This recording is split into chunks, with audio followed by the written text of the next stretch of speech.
حضرت عمر ابن الخطاب کے زمانے میں ایک گویا تھا، وہ تنبورہ بجا کر گاتا تھا اور اسی سے اس کی روزی روٹی چلتی تھی۔ وقت گزرتا گیا، بڑھاپا آیا، اس کی آواز ساتھ چھوڑ گئی۔ جب آواز چلی گئی تو روٹی بھی بند ہو گئی، چولہا ٹھنڈا پڑ گیا اور وہ فاقوں تک پہنچ گیا۔ ایک دن وہ جنت البقیع کے سامنے سے گزر رہا تھا، اچانک اس کے قدم مڑ گئے اور وہ جنت البقیع میں جا کر بیٹھ گیا۔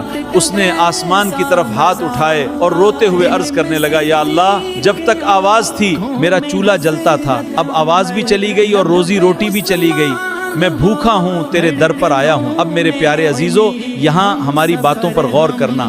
وہ اللہ کی محبت میں نہیں بلکہ اپنی بھوک کی وجہ سے رو رہا تھا، لیکن اللہ کی رحمت دیکھیے، ادھر عمر رضی اللہ تعالیٰ مسجد نبوی میں آرام فرما رہے تھے، خواب میں آواز آئی، اے عمر، میرا ایک بندہ مجھے پکار رہا ہے، جاؤ جنت البقیع میں میرا ایک پیارا بندہ مجھ سے سوال کر رہا ہے۔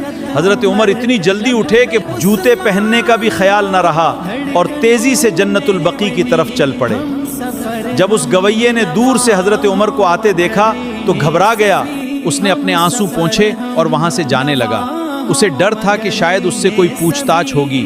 پیچھے سے حضرت عمر نے آواز دی، اے جانے والے، ٹھہر جا، میں اپنی طرف سے نہیں آیا، مجھے بھیجا گیا ہے۔